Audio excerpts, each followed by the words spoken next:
Hello, everyone. I'm Carol Allen Story, and welcome to the Frontline Club series, Looking at the Still Image. This series of talks is broadcast the first Thursday of every month, and we've been doing it since last February. The program features the influence and the impact of the still image, including themes from looking at the DNA of iconic imagery, artistic trends, through to humor, the influence of minorities, the impact of photojournalism, technology, festivals, and of course the fine art photographic market, which has been booming these last decade plus, with international panelists representing curators, gallerists, agencies, auction houses, publishers, and photographers. And I'm privileged to be engaged and involved in this program, and actually to be able to meet some of the most amazing artists that I haven't met in person before, but very familiar with their work. Today's talk will focus on the rising stars of photography, the 21st century trailblazers. I am delighted to have Shoaib Mehven, Director of PhotoWorks, as my co-host. As Director of PhotoWorks, she leads the strategic vision, artistic direction of the organization. PhotoWorks has the envied position of discovering and supporting emerging artists from diverse backgrounds worldwide. Shoaib, since I'm sharing this with you, over to you, and please do share with the audience what the DNA of, firstly, what PhotoWorks is all about, and kind enough to introduce our trailblazing panelists. There you go. Thank you, Carol. Thank you for the introduction, and thank you for hosting us tonight. I'm really happy to be here with three incredible artists. And the topic of tonight's talk is really important to me because a lot of my career as a curator has been working with early career artists. And you know, this topic of trailblazers and rising stars is something that I think is really exciting, and I'm really happy to share the platform tonight. So as Carol mentioned, I'm the director of PhotoWorks. PhotoWorks is a small not-for-profit organization based in the UK, and we champion photography internationally. So we work with artists across the world, and we do a lot of work with early career photographers or emerging photographers. And a lot of our work is focused on providing opportunities for artists to make new work, so new commissions, and new exhibitions, and then also engaging with our online platform, which people can access globally through our online magazine, Photography Plus, and through our curated social media platforms. So really for a long time, actually 25 years, PhotoWorks has been developing and nurturing the careers of emerging photographers. And one of the unique things that we do is we do quite a lot of commissioning. And what's amazing about commissioning photography is that you really get this kind of joy and excitement to know that that work would not have been possible, that work wouldn't have been made in the same way if it wasn't for the support of the organization and what we do as an organization at PhotoWorks. And a little bit about my background. Before I took over at PhotoWorks, I was a curator at Tate Modern for 10 years, working in a traditional museum environment, working with some of the most well-known and kind of leading photographers in the world. And one of the reasons I left Tate Modern was because I really wanted to work with artists of my generation. I really wanted to work with artists that had experienced the world in a similar way that I had lived in a similar time than I had. And I'm really happy to have these three incredible photographers with me here tonight, tuning in from all over the world. So we have Silvia Rosi tuning in from Italy. We have Xyza Cruz Bacani tuning in from Hong Kong. Is that right? Philippines right now. Philippines right now. And then we have Manu Ferneini tuning in with us from Lebanon. So really we have this international group of photographers who've all been working in the past few years to really kind of bring important stories and important bodies of work to the rest of the world. And the format of tonight's talk is that we're going to hear in depth from each photographer about a body of work that they've made recently. And then we're going to have a conversation with each artist and as a group. And please do feel free to think of any questions that you'd like to ask and feed them into the chat and the Q&A throughout the talk. So I think we'll kick off, that's enough from me. We'll kick off by hearing from our first artist, Silvia Rosi. And Silvia and I met a few years ago, and Silvia was the most recent recipient of the Jerwood PhotoWorks Award, so our talent development program. And with this particular commission, Silvia had 12 months to make a new body of work, which we then exhibited in London. In January 2020, we had a fantastic opening event just before the lockdown. And since then, this body of work Encounter has toured around the world, actually, and has been shown in several different countries. We're really, really excited to hear more about your series tonight, Silvia. Hi, everyone. So I'm going to share my presentation so I can show some images. Cool. Everything should be running. Okay, cool.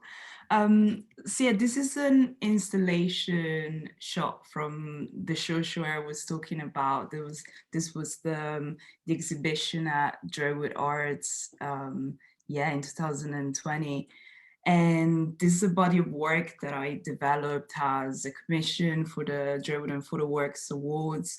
So I had, the time and the opportunity to focus on the production of this body of work that was shot between Togo, London, and Italy, actually. It's a series of videos, portraits, actually self-portraits. You can see text in the work, moving image, everything in combination. And the idea behind the project was to work on a body of work that really represented storytelling, so telling a journey of migration of my parents from Togo in West Africa to Italy, which is where I was born and where I grew up. Initially, the idea for the project was to very much speak about a specific place, which is the market of Asigame in Lomé, where my mom and my grandmother worked as carriers. In fact, you can see throughout the work that head carrying is sort of the thread that leads all of the images and the videos and the texts of the series. And then the work became more personal when I found an image of my mother working as a market trader in Asigame market in Lomé. And that's when I asked my mom what was her first experience of head carrying, as I was interested in the market, but specifically in this practice. And she told me that when she was quite young, about 7 or 8, she would help her mom sell during the day. So her mom would prepare a tray of toothsticks, which are called alo, and they're used in many countries in West Africa. Those are specifically from Togo. People chew through the wood until it becomes soft, and then they brush their teeth. And that's what my mom used to sell really early in the morning. She would wake up and go around the neighborhood with this tray of alo on her head, and then shout the name of the produce in the streets of her neighborhood so people could hear her and stop her if they wanted to buy from her. And then she would come back home, bathe, and go to school in her school uniform. So this is how I represented this story using the aesthetic of West African studio portraiture, using head carrying as a practice, but also as a way of conveying a story. I use different objects like the aloe sticks, which I sourced from the market of Asigame when I was in Togo, and the school uniform, which as well comes from the same market, and then the books that sort of represent her education and time at school. So every object and every background, every element in the image constitutes something that allows you to read my work, really. And I guess coming back to this installation where I show images and video, there's a little video piece that you'll see later of my mother and my grandmother teaching me how to wrap the fabric ring, which is used by ad carriers to carry goods in the market. And this video here, it's me trying to learn that process. So it's very much a process of learning about my family, but also learning head carrying techniques and really engaging with a tradition that was lost because of my parents' migration, and that is usually learned by kids at a quite young age. In those images that constitute a diptych, I tell specifically, and I talk about my parents' experience as migrants in Italy. And I use the same techniques as in the portrait earlier. I use different objects that all convey different meanings, and the clothes are important, the gestures, and as well this aesthetic of West African studio portraiture, which is very present in images from my family album from Togo, actually. This image here is titled Self-Portrait as My Father. In the image, I play my dad. I act as my dad. I dress as he would, and I pose as he would, using as reference the only really image that I have of my dad, because there are not many images of him in the family album, and I haven't met him. So this portrait sort of represents a way of drawing a portrait of someone I never met. And yeah, my dad was a young man when he moved to Italy. He moved in 88. He came from a middle-class family. He had ambitions of studying in Europe and progressing in society, so finding a good job. But when he moved to Italy, he was faced with the reality of being a migrant, and the only job he could find was picking tomatoes in the field, which is something that is quite, I wouldn't say a traditional because it's the wrong word, but it ends up being the destiny of many migrants in Italy, victim of illegal exploitation of bodies in the country where I was born. And in this portrait, I wanted to speak about that, and I wanted to speak about this desire of success when actually there are barriers that didn't allow him to progress and to reach happiness in this country. So the way I represent him is, he's wearing a quite formal attire, as he would dress quite smartly, regardless of his condition of migrant. He would shine his shoes every morning and carry books around, and that's why I placed them on his head to speak again about head carrying, but also to speak about what migrants carry with them when they travel to a new country. So cultural baggage, but also education and everything that they got from their home countries. And he's surrounded by tomatoes, which are displayed in this very odd and sculptural way, but actually it's the way fruits are sold and displayed in many markets around West Africa. This is something I observed in Togo, and I decided to replicate in the image. And then the next image speaks about my mom's experience when she arrived the year after. She found my dad living in a shelter and working in the field. So she realized his condition. She was quite lucky as a woman to find a job as a nanny in a family, an Italian family. The woman she was working for was French, and my mom at the time was still learning Italian, so the communication was quite easy between them. So this image represents a specific moment where my mom was working in the house and she heard a piece of news on the radio that they were going to pass a law that would legalize every migrant on Italian soil. So the radio that usually symbolizes, you know, music and party life in the city, at least in the context of West African studio portraiture, in this case is a symbol of freedom of movement of migrants, and that's how my parents managed to stay in Italy and in the country.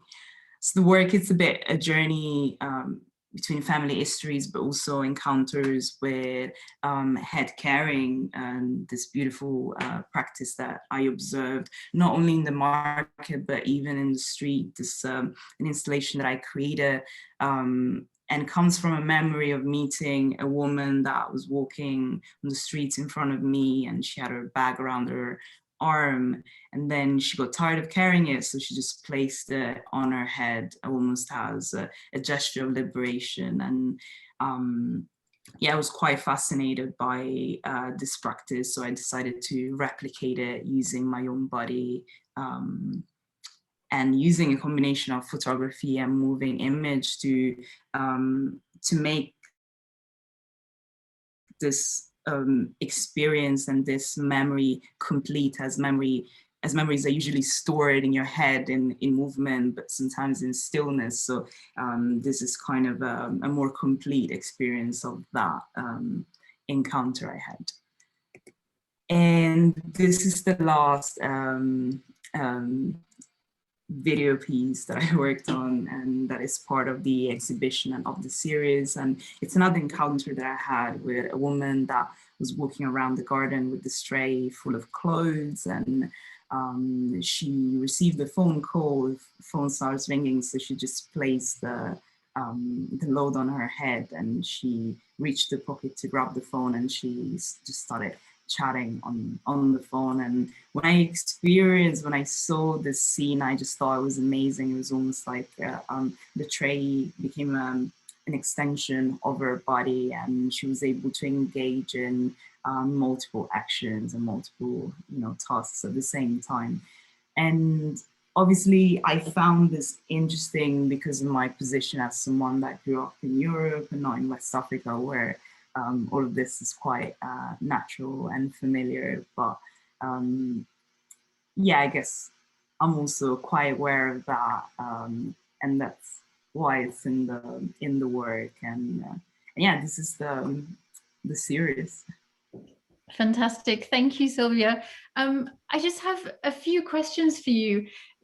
And it really hit me then when you were speaking, actually, because obviously I know this work really well, but I also haven't seen it for a while now. And it's an incredibly poetic depiction of a family story of migration.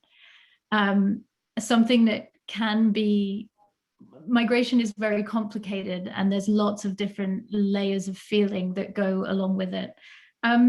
I just wanted to ask you how your mother has reacted to this body of work, and whether you were discussing the working process with her as you were making it. I guess at first, well, photography was the expedient to start working on this body of work, and also to ask questions to my mom, so questions that I would normally ask. So I was in London at the time, and she was in Italy So when I got the idea of started working on something more personal, I just engaged in phone calls. Oh, can you, okay, I thought I lost the connection, okay. Bit of panic.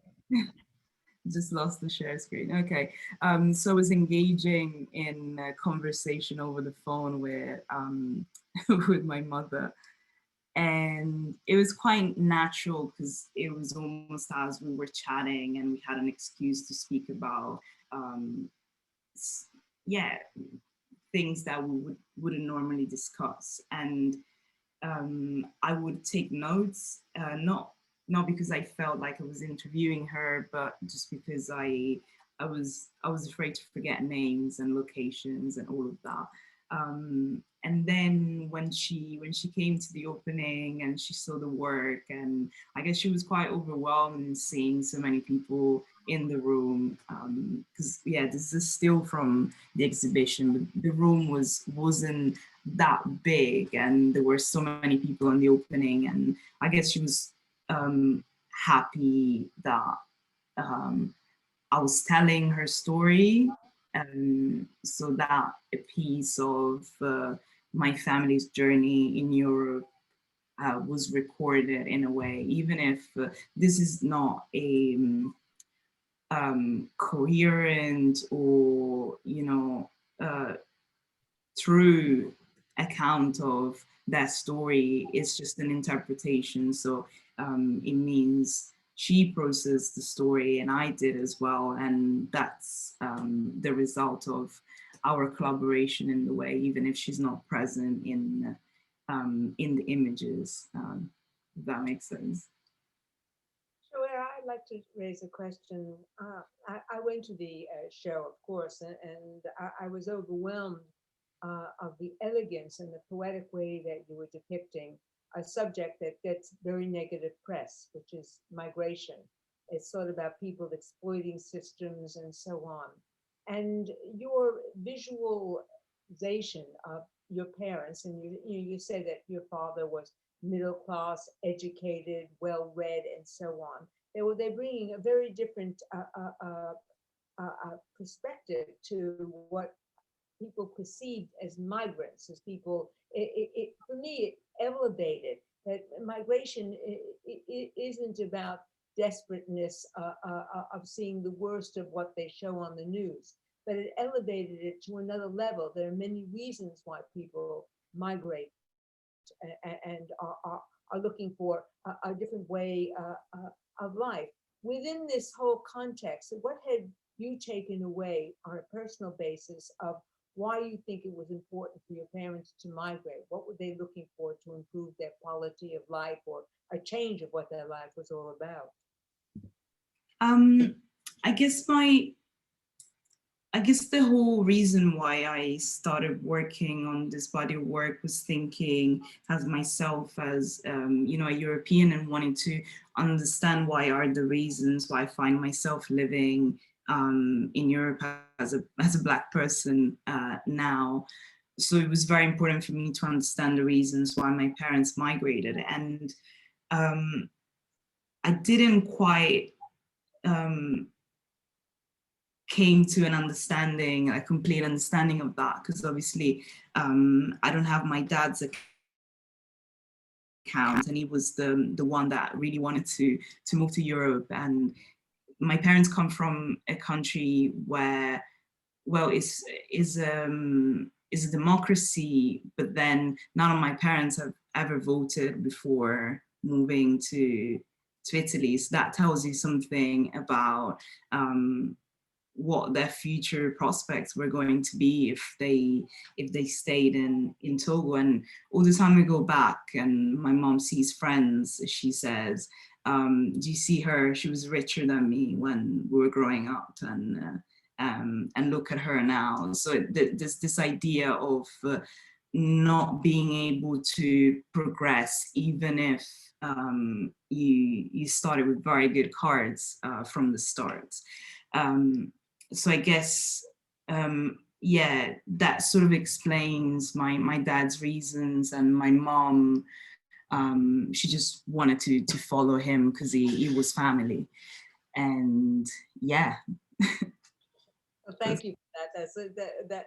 That's a wonderful explanation. But as I said, when I saw the show, I was just really overwhelmed by the kind of elegant way that you were able to visually describe on a very personal basis migration, and it was an eye opener for me.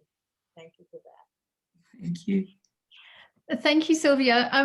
In the order of time, just moving on, hopefully we'll come back from some discussion at the end, but Xyza, would you be able to share with you our story about your work?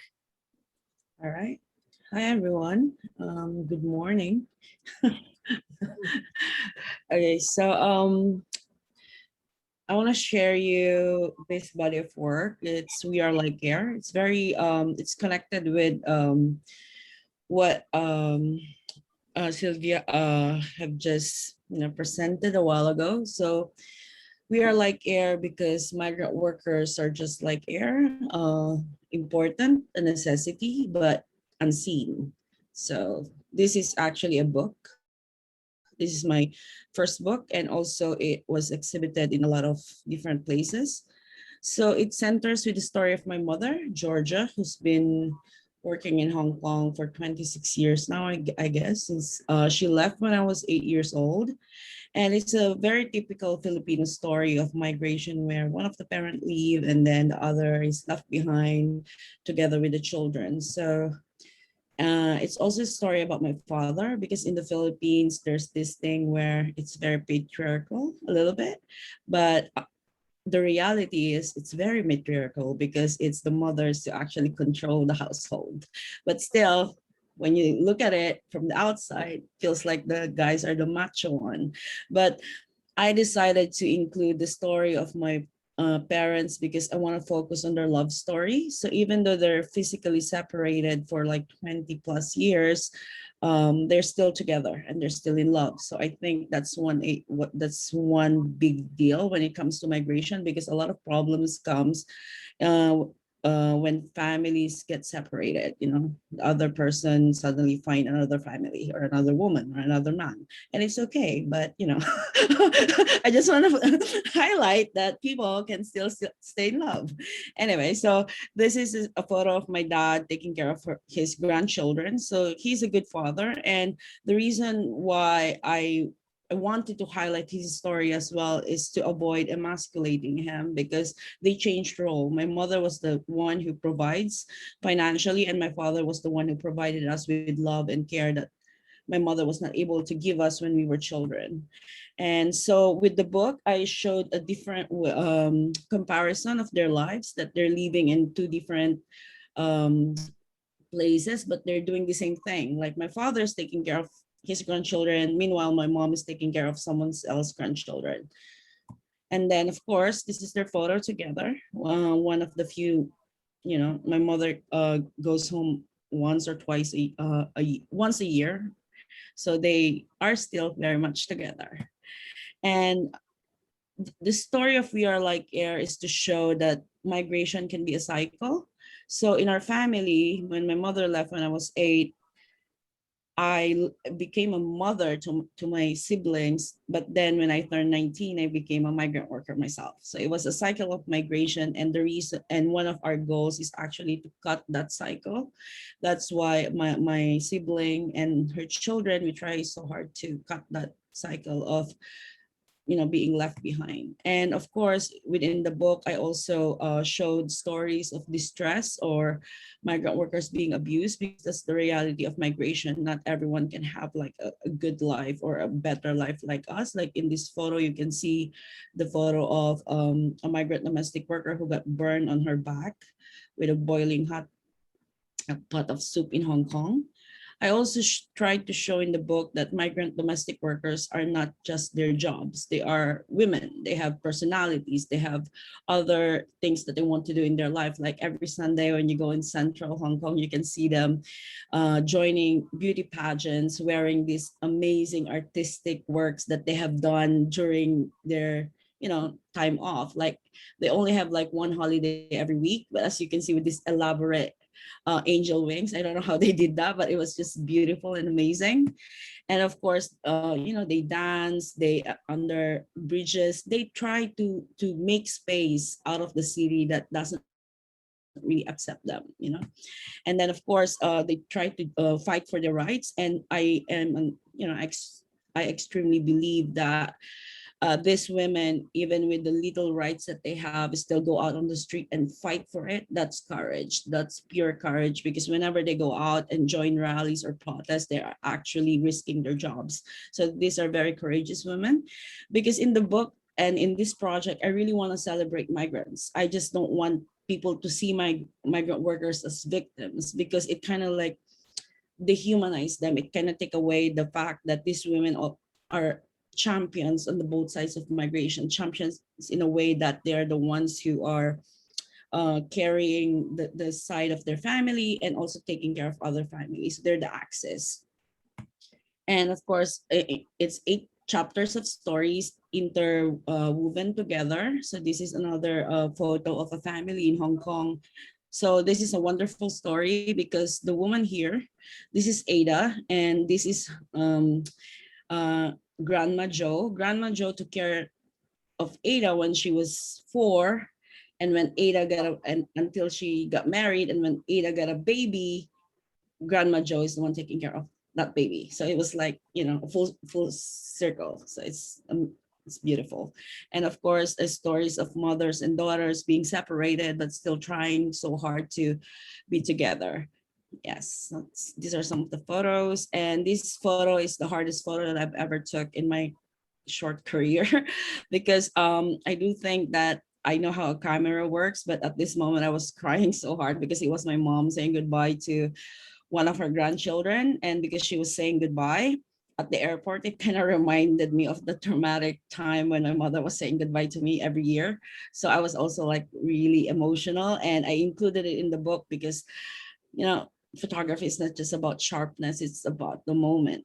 So I was crying, and so it was blurred. It could have been like a very sharp photo, but I was engulfed with the emotion during that time. So I presented this project first at Hong Kong Art Center.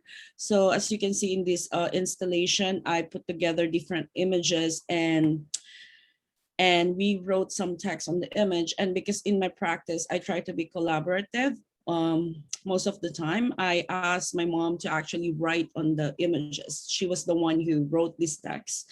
And so some of it was, what did she feel when we talk about, you ask what she feels, what her mother feels. So what I did was like, I asked my mother what she feels when she saw these images, because during the process, she never saw it because, she can be annoying. She can be like, oh, I don't like a photo, I look ugly on it. So I stopped showing her the images. So I only showed her the images when it was all done. And then, so she wrote whatever she feels, she wrote what she remembers, because We Are Like Air is also about memories. Memories can be easily forgotten. It can be easily, it's something that can actually make or break you, because some memories are good, some memories are bad, and we can't really choose what we remember. And when you see an image, it will remind you of something. So my mom wrote all these images, text to the images. And then of course I presented it also. I like nature a little bit, not a lot. And I have a block thumb. I can't really, when I plant something, it usually dies. But then with this one, I put together photographs with succulents, because migrant workers are like succulents. You can plant them anywhere and they will thrive. And it's just that connection of the memories and the resilience of migrant workers.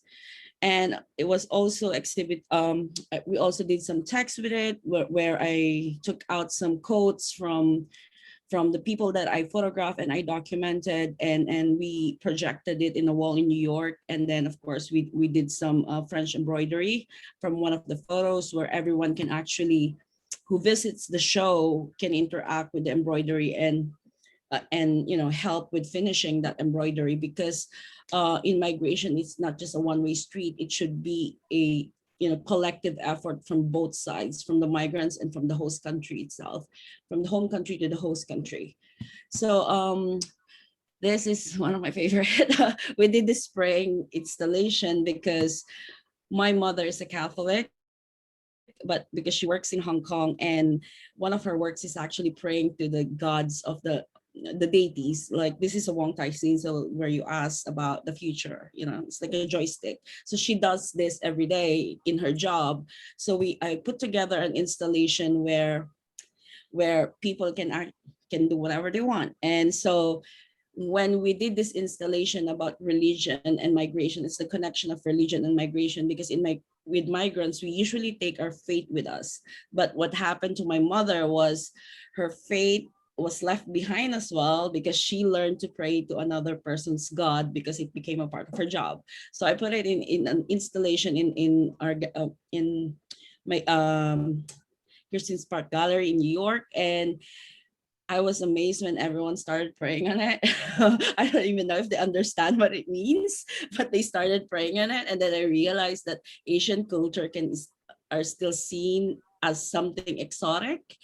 And it is a fascinating process, because whenever someone prays to it, I ask them, do you understand what you're praying for? And they were like, oh, this is Buddhism. And I'm like, no, that's always, it's such an amazing experience of people interacting with art, so this is my mother and this is the installation. So it's quite similar. They're both praying to a God they don't know. That's the point. So this is the book. It's We Are Like Air, and yeah, that's my presentation. Thank you. Fantastic, thank you. And I mean, I have so many questions for you, but one of the reasons why I invited the three of you tonight is because you're all of this next generation of artists, and you're all telling really personal stories about your own lived experience. And I find that really empowering and exciting. And I guess, and also just to say, the title "We Are Like Air" is such kind of an amazing summary of the whole situation that you've been documenting. I'm curious to ask how you came about being a photographer. So you mentioned that you were working as a domestic worker. But photography is obviously a huge part of your life. Could you tell us a little bit about that journey? Well, I started photographing in 2009 because, well, I was very young when I went to Hong Kong, and my friends in the Philippines are just still like playing around. Meanwhile, I was working, so I feel sorry for myself a little bit. And then I started realizing that I'll always be put in a box, where I am a domestic worker. That's it. That's all who I am. So I started, I asked, and I was always interested in art, and I was always alone during my holiday or, my day off, because, well, my day off is like weekdays, and no one really had a day off during the weekdays. So I don't really have friends. So I was isolated most times in Hong Kong. And at first I hated it. I hated being isolated because I was 19. I was in my formative years. And then I realized that isolation actually is a gift when I had my camera with me, because that's when I realized that being isolated means it gave me that eye to look at the picture, at the wider picture. So I asked my former employer for a loan to buy a camera when I was 19. Yeah, I think that was 19. No, 21. And then she gave me money, and so I started photographing anything that I can see in Hong Kong. I became an observer in a society that I don't really belong to. Yeah. Yeah. I mean, I think your journey is incredible. And yeah, I have the book. I encourage, I don't know if there's any still available, but I encourage everyone to order it. We have a question from the audience, which I'm going to ask now, actually, because I know it's really early in the morning for you. Yeah. So the question is, has the changing political environment in Hong Kong over the last few years impacted on your work, on your photo work, or on Filipino workers living there? that's the thing when you're an outsider to a city.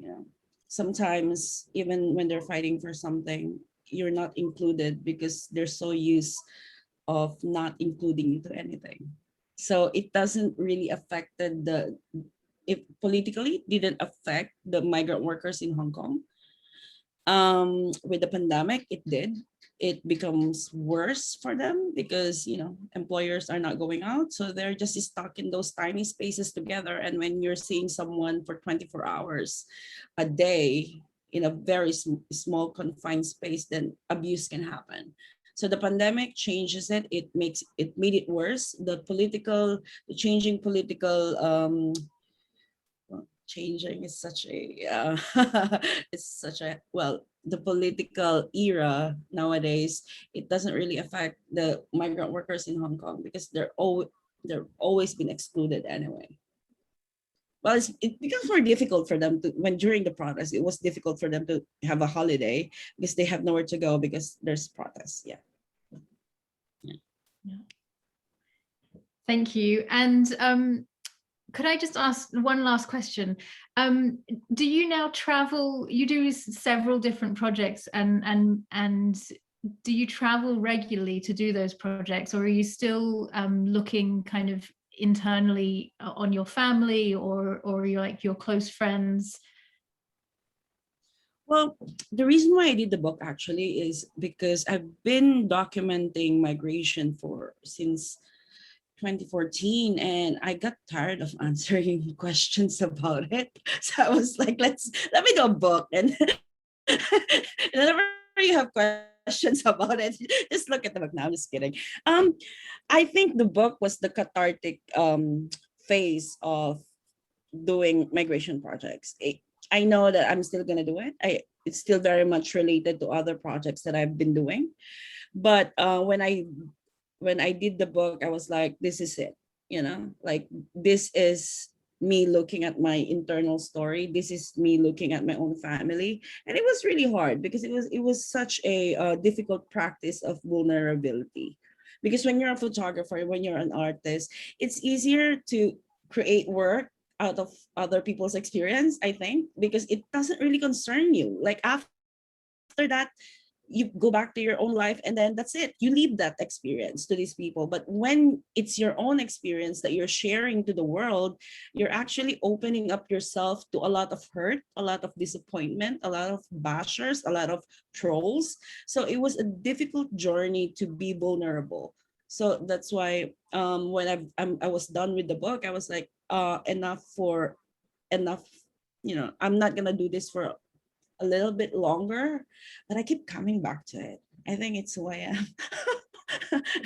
A lot of my projects are still very much related to migration, but a different take though. Yeah.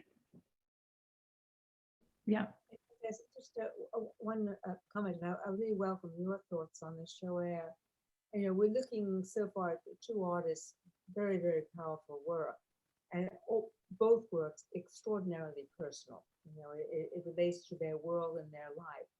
And I wonder, looking historically, not just at photography, but in the broader sector of art and artists, how, whether they're writers and so on, that the work gets, I think, my experience of observation is that when it's personal, there's a very different depth and a very different reflection of what you're depicting. The empathy that's created is much more dynamic. I'm sure, Sylvia, you're not going to be walking away from the kind of work you've done. It's kind of revisiting it all the time.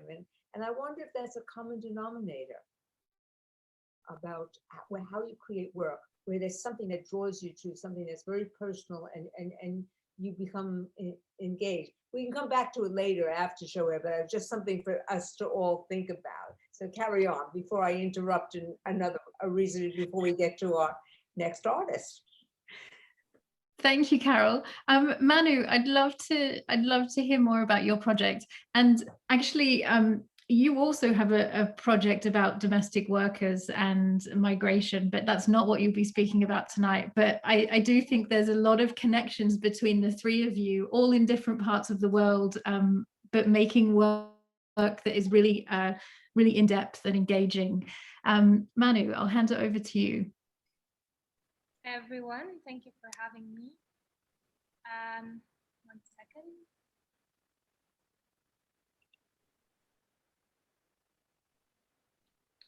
So I'm going to show images that I took after the Beirut blast last year. Can you all hear me well? Okay. On August 4, 2020, 2,750 tons of ammonium nitrate stocked in the port of Beirut caught fire and caused the largest non-nuclear explosion in history.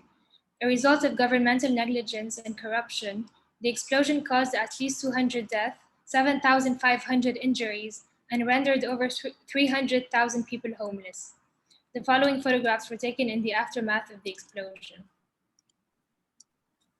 So I live on the outskirts of Beirut, so I wasn't as affected as people living in the city. But I was in my room when it happened, and there was the first shake, and at first I thought it was an earthquake. So as I was heading to the living room to ask my sister what that was, there was a second stronger shake. And so at first there was like rumors about a bomb having exploded at a politician's house. So we went to the roof and we saw this this huge pink cloud over the city because it was the toxic gas that was coming from the ammonium nitrate. And so I didn't really dare go into the city that day because it was very chaotic, obviously, and there were rumors about the toxic gas being bad for us. So I went the second day, and this was taken in front of the, like we can see the grain silo that was just next to the warehouse that exploded. And the grain silo absorbed a lot of the shock. So if the structure wasn't there, the damage would have been a lot worse. And this viewing point here was like a very, very surreal place. It's still, when I pass by it, when everyone drives by it, it's very emblematic of the explosion. And you can see that my government did this next to it.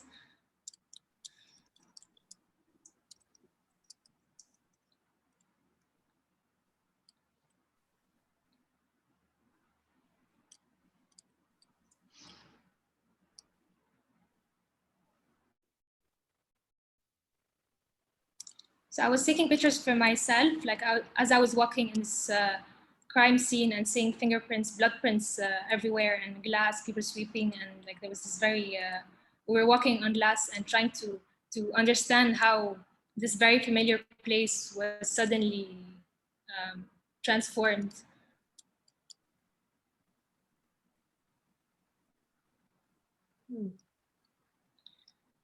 So I told the editor of the Washington Post that I was documenting the aftermath, and I was assigned to do 2 stories on the people that were affected by it and the money needed to rebuild everything, as well as the cleanup effort, because Lebanon is under, like we're living through an unprecedented economic crisis. So even before the blast,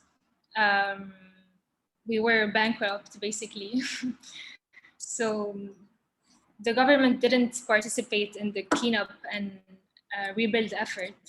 So we're just going to people's houses and assessing how much money was needed to rebuild it.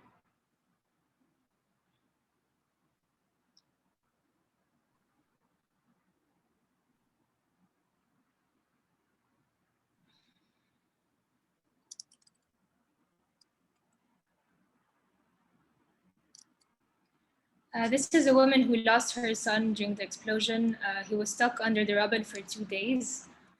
And so we spent some time with this family as well. This is one of her husband. Each of them is worth like $100, so they're very precious, and they were just found dead on the roof. This is my friend who lives very close to the explosion. She left the country.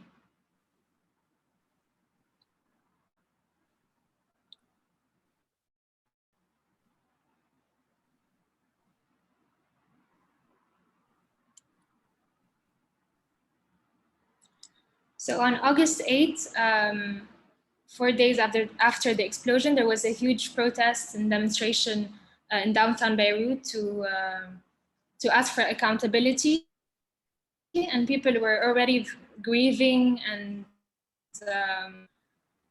they were met with tear gas and lots of police violence and rubber bullets.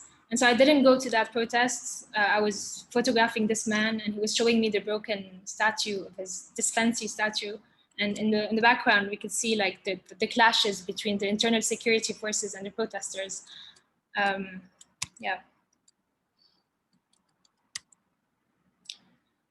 This was at the Arab Image Foundation, which holds in the storage room was also very badly damaged, but they managed to move the collection to another museum.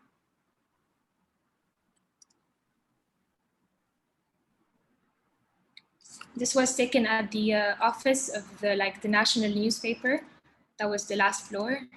And there were no windows, and this was in the staircase. This says execution to refer to the politician's execution. This was taken a month after the blast, when there was a Chilean rescue team in Beirut, and the rescue dog detected a heartbeat under the rubble of like a collapsed house on the main street. So, so it was a very surreal scene because everyone was there waiting for the sign of life. Just because a dog detected it, but turns out that no one was under the rubble. But for 72 hours straight, people were just on standby waiting next to it. And there were these very harsh projectors illuminating the house, the journalists and firefighters. And I'm gonna end my presentation with this photo that I took also a month after, when there was a second fire at the port, because we cannot handle fires because we have no infrastructure or leadership or management. And yeah, this is Lebanon. Thank you. Thank you, Manu. It's really really incredible to see those images and to get your kind of first-hand insight of what it was like in Beirut during that month after the explosion. I wanted to ask you, from what I understand, most of the projects you have done previously are kind of personal bodies of work where you think about a project you want to make and then you go and make it. Whereas this project, or these images around the Beirut blast, were a reaction to a situation. Could you speak a little bit about that different way of working as a photographer and kind of how you felt making work about a really traumatic situation that happened in your home city?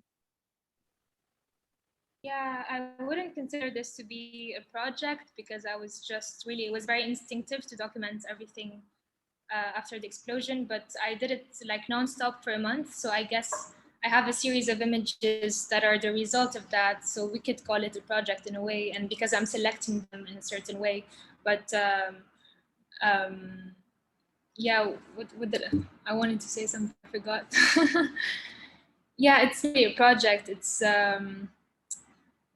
like it was also a way for me to process what was happening, because I think I didn't really realize when it happened. And then after, when I was looking at the images and when I stopped for a while, like in October and December, then it hit me that actually people are dead. And yeah.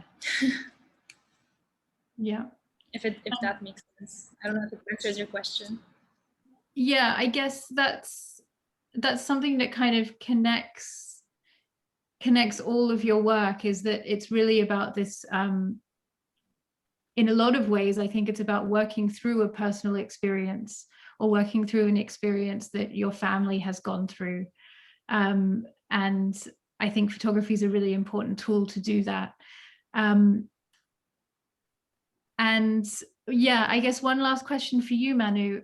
How did you feel about the Western press and kind of those images being published in the Washington Post, and was that something that is a regular part of your practice, or was it something that is very specific to this project? I actually worked with them also during the revolution. I was documenting it, and so I had to contact the editor. But yeah, I think it's very strange to like you only kind of get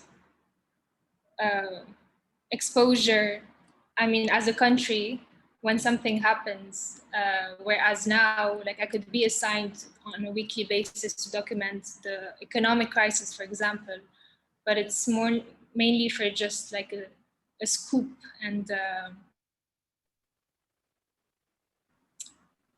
yeah. Carol.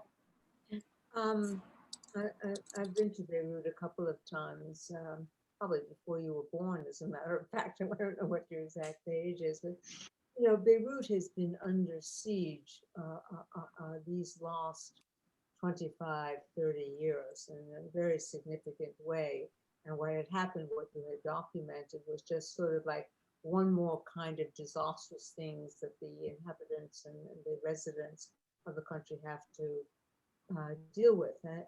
And how, you know, you say, you know, it's in a crisis, Beirut right now, Lebanon and so on, because economically, politically, socially, there's so many things that have occurred these last 25, 30 years. And you, the future generation of the country, and as a documentarian, as a journalist, how are you hoping that the kind of imagery that you're creating and your visual storytelling can tell the wider world that is a wake-up call, and these are the kind of things everyone should be thinking about, and not just altruistically, but actually to perhaps trigger change for the good? What's your thought about that?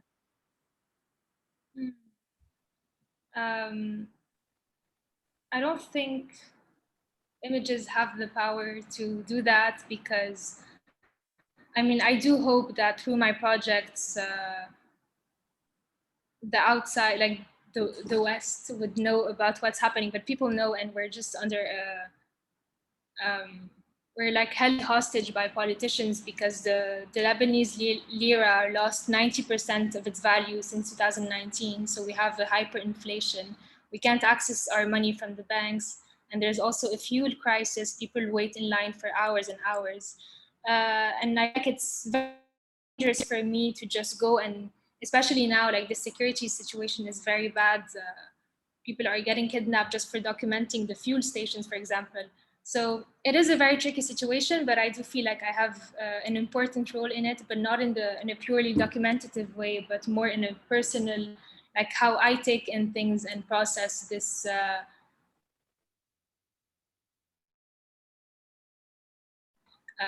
that hopefully can translate the feeling of how it is to live here today in this situation. Thank you. Thank you. Did we have any more questions from the audience before we finish up?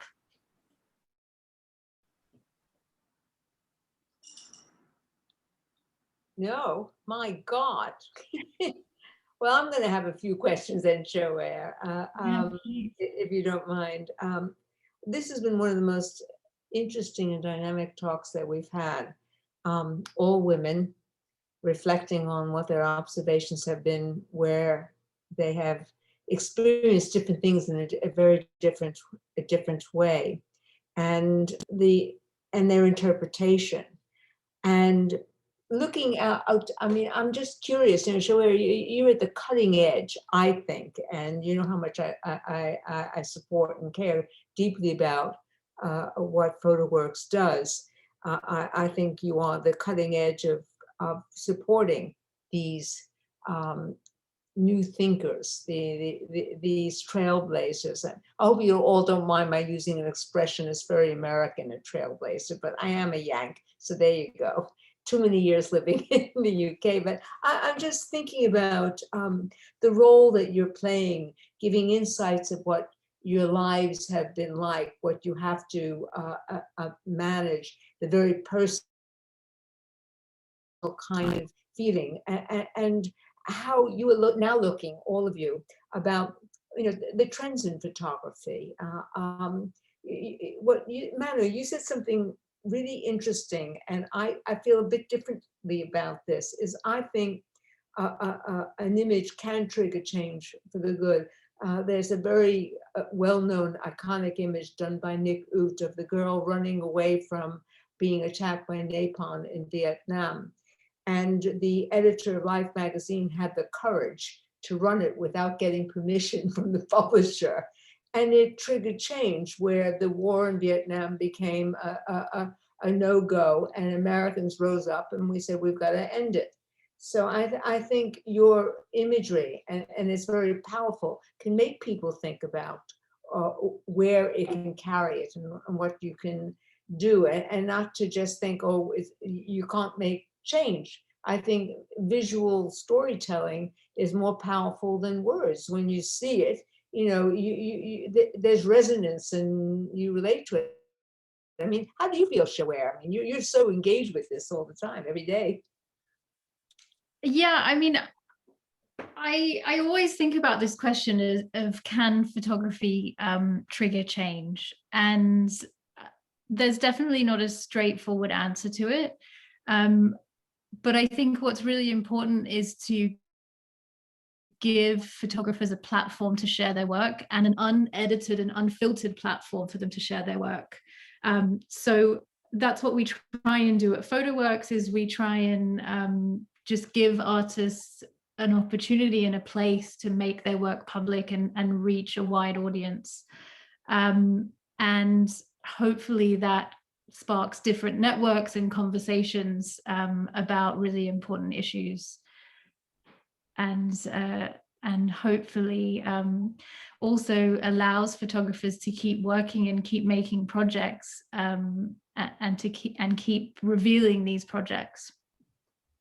I think of PhotoWorks. So you say it's a non-governmental organization, and Silvia, I was at the opening of your show, and as I said earlier, it was knockout. I'm sorry I haven't seen any of the other shows, but I'm definitely buying the book and I want to add it to my collection. But I think photography today in the 21st century can play a very important role, and also a platform, as you rightly said in the beginning, Shaware, to be able to allow artists to express themselves in a lot of different ways, and not to try to tailor it to what your needs are. As you know, in traditional kind of galleries, whether it's Tate or the V&A or MoMA in New York and so on, there's restrictions, and there's 3 years where you can throw away the book and say, we're going to rewrite the way we look at and attract art and so on, and not have the restrictions. Oh, you have to do this, you have to do that. And I mean, where do you see, you haven't shared with the rest of the audience, Shaware, how would you like PhotoWorks to evolve on the global stage? That's a very good question. I would like PhotoWorks to continue supporting artists and supporting artists from all over the world. And like we're doing tonight, I would like PhotoWorks to be able to link up different artists and hopefully build connections and networks for them. I think the pandemic has shown us that traditional museums with building-based programs, we can't just rely on visiting museums anymore. We have to be able to circulate our work around the world in different ways, and that's really the future of PhotoWorks, and bringing people from 3 different continents together like we have tonight. you know, Joanne, I have to tell the rest of the audience that they haven't experienced it.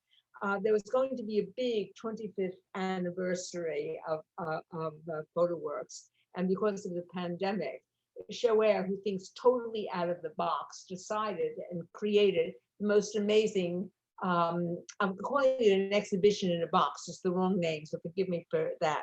And it was sent, it was an exhibition of all the different work, but on big sheets of paper, sent out in a box. And all of us that received this wonderful, magical box was asked to create an exhibition and curate it at home. And we've done it in a variety of different ways. And I think that engagement of what PhotoWorks is freely experimental and attracting really interesting artists that are looking at things upside down and not taking the old rules is essential for the future and so on. And I thank goodness this PhotoWorks is around without question. So if anyone doesn't really know what that PhotoWorks is all about, I do suggest you get onto their website and have a hard look at the kind of work that they do and how you can support them. Because I think we have to support art, and we certainly have to support people like all of you who dedicate their lives and create the most amazing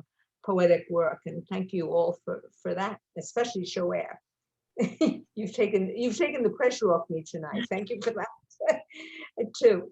Any other comments that anybody would like to make before I draw a closure and so on?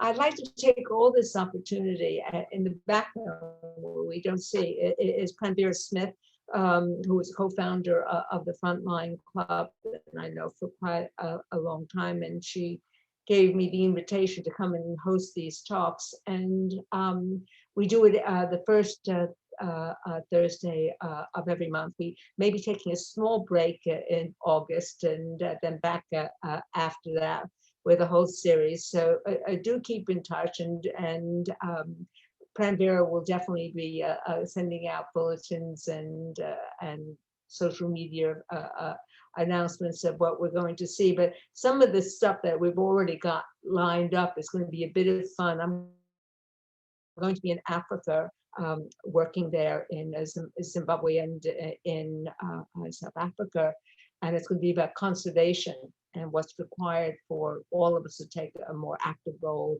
of conservation of the land and of wildlife. And one of the talks that we're also doing in the autumn, which I think is going to be a serious giggle, is going to be about the humor in photography and how photographers can capture some unique things. And I do have a favorite kind of photographer that, you know, I think he's 93 or 94, correct me, Joanne, which is Elliot Erwitt, and his obsession with dogs and so on. So we'll have a bit of fun. So I hope you all definitely tune in. Thank you everyone for doing this, and especially you, Shoair, for bringing this all together with these most amazing artists. Thank you, thank you. Thank you, Carol.